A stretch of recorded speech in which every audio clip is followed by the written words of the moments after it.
Hi everyone, welcome to another Hatton's live stream, and today we're doing a locomotive profile on the Southern Railway Light Pacifics, the West Country and the Battle of Britain classes. They were used for over 20 years in mainline service and they haven't really left the scene since, with many still surviving into preservation today and used across the UK. If you've got any questions on the particular locomotives, do ask them live in the chat and I'll answer them throughout the stream. Otherwise, I'll be giving you a potted history of the locomotive design and some of the models that they have inspired over the years too. So, as always with our histories, we have to go back a little bit further than the start of the introduction of the Light Pacifics, and we go back to the start of World War II and the design of the new Merchant Navy locomotives that had been introduced on the Southern Railway. These were the first Pacific designs to be built for the Southern Railway and were completely different than anything that had gone before, with the air-smoothed casing and streamlining really changing how the designs looked compared to more conventional locomotives. However, they were a little bit too heavy. They were really, really large locomotives made only for the express routes. And Oliver Bulleid, the chief mechanical engineer of the Southern Railway, needed a locomotive that was similar, but a little bit lighter so it could get to many more places. The intention had been for the mass electrification of the Southern Railway network, and quite a lot of it was done, especially into the southeast of England in the 1930s. But with the Second World War looming, a lot of the plans were shelved, so locomotives were needed to fill the gap. A little bit of a downgrade from the Merchant Navy, but still as reliable and still containing a lot of those new features. So in 1941, a design was commissioned, and in 1943, this design was fully confirmed and the locomotive started to be built. And what we got was the Bulleid Light Pacific. It was quite lighter, as in the name, by the Merchant Navy, with a smaller tender, so it had a little less capacity. But what it did allow was the locomotives to work pretty much anywhere on the Southern Railway network, which stretched not only into the southeast of England to the Channel ports, but also right into Devon as well on a part of the network called the Withered Arm, which is a bit of a lightly laid area, small branch lines heading towards the Atlantic coast. So suddenly you had a really powerful locomotive that could go down those routes. At the same time, a lot of new innovative features have been included, mainly to keep the costs down of the locomotives, but also so they could be built in wartime. You had steel fireboxes, you had a huge amount of welding, and you had what was called the air-smoothed casing as well. So still pulling a little bit of that 1930s streamlined style through to the 1940s, but really adding to the economy side of it as well. They were built quite on the cheap, but at the same time they did a really reliable job. So the first locomotives that entered traffic were known as the West Countries, and these were named after various places on the Southern Railway network in the West Country that were served. So many of the seaside resorts and towns there. There was 20 of them that were introduced in there was 15 of them that were introduced in 1945 from the original batch, including number 21C007 Wadebridge that you see here. By the time these locomotives have entered service, there was 15 more already on order. So they were coming through and they arrived by the end of 1946. Even by the time that order was going in, this design had really started to prove itself on the Southern Railway network. It very quickly became a go anywhere, do anything locomotive, as many of you are already aware. So even more were commissioned, with 20 of the next locos being delivered towards the end of 1947. These differed a little differently, as these were commissioned as the Battle of Britain class, and these were named following the end of World War II to commemorate many of the important people who'd taken part, or indeed some of the RAF squadrons that had been used in the famous Battle of Britain in 1940, with Winston Churchill here being one of the first Battle of Britain class locomotives introduced. There wasn't really any mechanical differences or anything like that. It was just to make sure that those important people were commemorated on the side of a locomotive. British Rail came in 1948, and the initial livery of the malachite green of these locomotives was slow to transition, with new engines being built and provided in the same Southern Railway livery, but as you see here, with the British Rail branding and the British Rail numbering on there too. So something nice and a little bit different. Finally, in 1949, 20 more of the locomotives, this time named after West Countries, were commissioned, and these had arrived by the end of 1951, resulting in 110 of these light Pacifics in total. Now, they were used all across what was now the southern region of British Railways. Some of them did stretch a little further afield in the early days too. There was a set of locomotive trials in 1948 where different locomotives from the former Big Four were used across a variety of different regions. We see here number 34006, which I believe is Bulleid, with a LMS Stanier tender, with an LNER dynamometer car and LNER Gresley coaches, leaving Marylebone on the Great Central Railway. So for you modelers out there who can't quite decide what region to model, you've got a southern locomotive with an LMS tender on LNER rolling stock on an LNER line. So you can have a bit of everything there, and they really did get around on those locomotive trials. One thing that was started to be found in the 1950s is the coal consumption of these locomotives were absolutely huge, and they were used on a variety of different duties. On O'Mulder's asked a question there, they were mixed traffic locomotives, so you could see them on short passenger trains, heavy express trains and freight trains across the region. But on any of those services, you could find that they were consuming huge amounts of coal. This was down to elements in Bulleid's original design. And of course, the chain-driven valve gear that the locomotives are fitted with were having issues too. So the locomotives, 60 of them were rebuilt. And you can see the two different designs here, the original streamlined casing and then rebuilt, similar to the larger Merchant Navy locomotives at the time. And it did still press on in duties into the 1960s, but the onset of diesel and electric locomotives and electric multiple units saw them falling from grace, shall we say. You can see here Heartland on one of its final trains, compared to the bright BR Mark 1 behind it, in a really grubby and grotty condition that these locomotives were allowed to get in. But they still had their enthusiasts in the final days too, with many people going out spotting the rebuilt and the original air-smoothed locomotives that were still out on the network. However, electrification carried on even further, and the plans from the pre-war period were really starting to come into effect.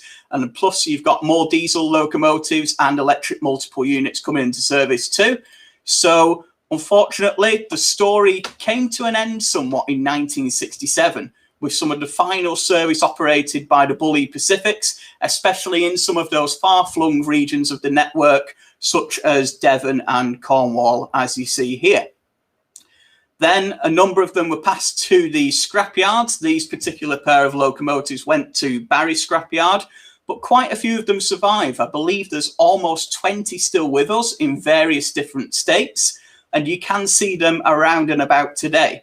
And this again kind of replicates that locomotive trial from 1948 that we saw before, of these Bulleid Pacifics getting to different regions, because they are now based on preserved railways across the UK. You can see them in the north of England, you can see them in the native south of England, in the west, in the Midlands. The Bulleids really do get around. And a lot of them have returned to the main line too. We see here City of Wells on the Settle and Carlisle Railway, which really was its home in the 1980s, working various tours there. So if you're more of a modern image modeler, you can pair up your blue and grey coaches with a Bulleid Pacific.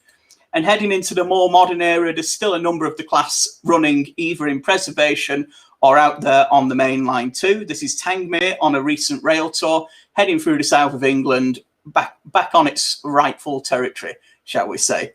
And again, just one of the last preserved locomotives I'll show you again, which is 91 Squadron, I believe, and that is seen at the Nin Valley Railway. So again, right in the east of England, these locomotives really do get around.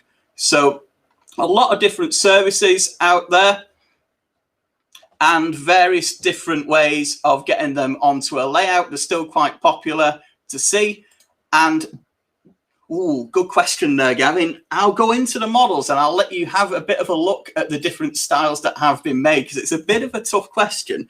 So looking at the history of the models, as you can imagine with a lot of these locomotives, there's been some pretty popular models out there over the years. So starting off, we had the original Hornby Dublo and then the Hornby Bulleid Pacific, which was locomotive drive, brought through in a few different liveries. The Hornby Dublo version in the 1960s then became the Wren version that you see here, with its full metal die-cast boiler on there too. Really weighty for its time, quite different from the purely plastic bodies that you saw on locomotives from the 1950s. Thank you, Mike, there, correcting me on the Loco that we just saw. It is indeed 92 Squadron. Now you say it, I can remember it exactly. So apologies for the mistake there. Hornby then released a brand new model in the early 2000s, originally of the air-smoothed condition, so for the original locomotives, and then later on for the rebuilt designs too. If you're an Engage modeler, Graham Farish has released both the air-smoothed and the rebuilt conditions in Engage over the years, and Dapol do have a forthcoming release of the locomotives in the air-smoothed condition, so that will be joining us in a couple of years. So do keep an eye on our website if you're an Engage modeler and you'd like a super detailed model coming through.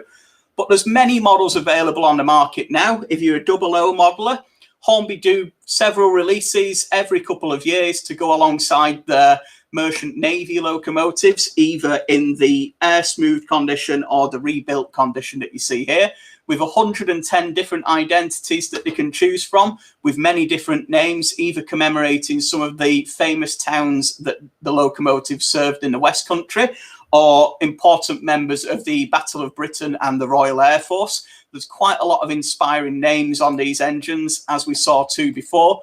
We saw Wadebridge, which is down in Cornwall, and of course Winston Churchill, the wartime Prime Minister in the UK. So some real names that can evoke quite a bit of history coming through there too.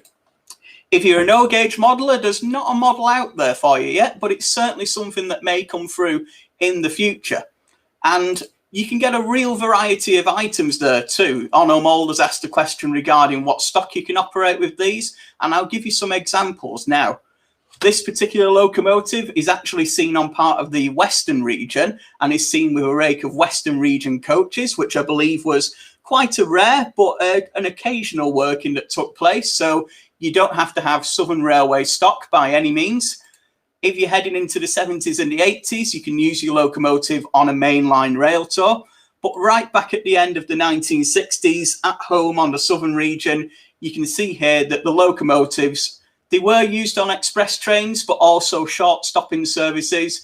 You've only got 5 coaches there, but it still does look the part, this light Pacific in use. And you can use them on a variety of freight trains too. They did some milk traffic, I believe, in the West Country as well. So they really were a go anything, anywhere locomotive. As you've said there, Mike, you've got it spot on. They were built to handle anything the Southern Railway could throw at it. Any part of the network where the merchant navies that were built before couldn't get.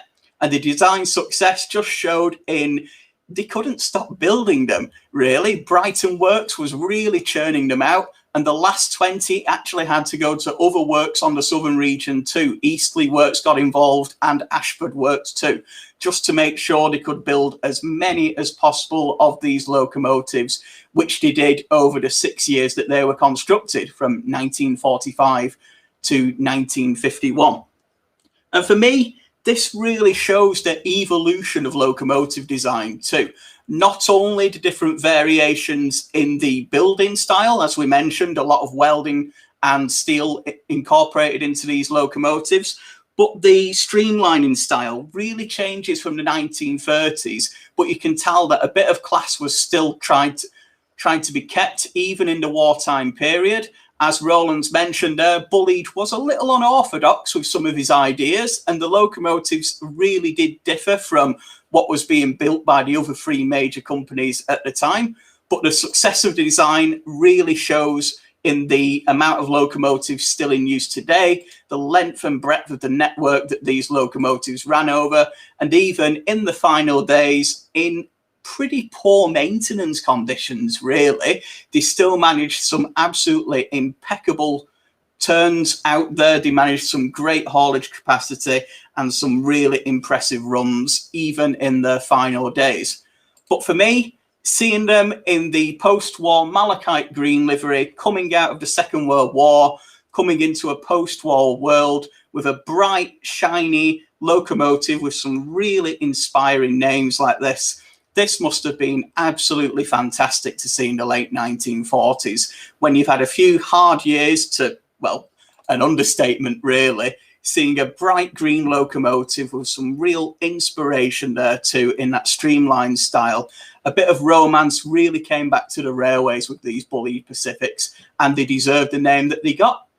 And of course, they deserve the great models that are out there too. So check out the link in the description. All the information on the models we have available right now is there. I've put a link in for you showing the models that are available to pre-order too. So if you're an Engage modeler, you've got your Dapol models on the way, the super detail ones.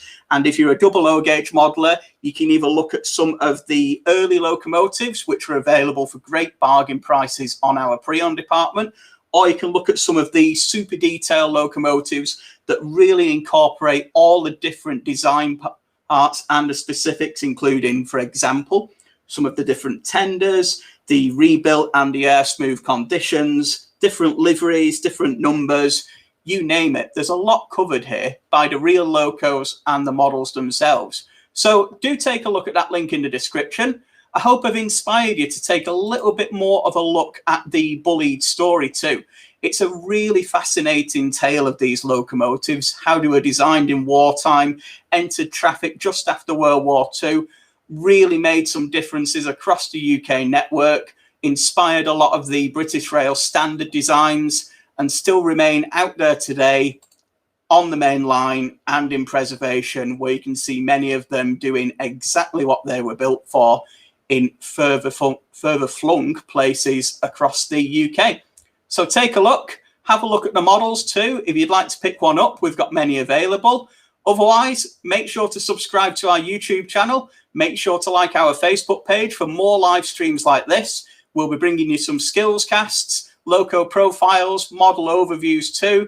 Do take a look at what we've got available. And otherwise, thanks again for watching, and I'll see you next time. Take care.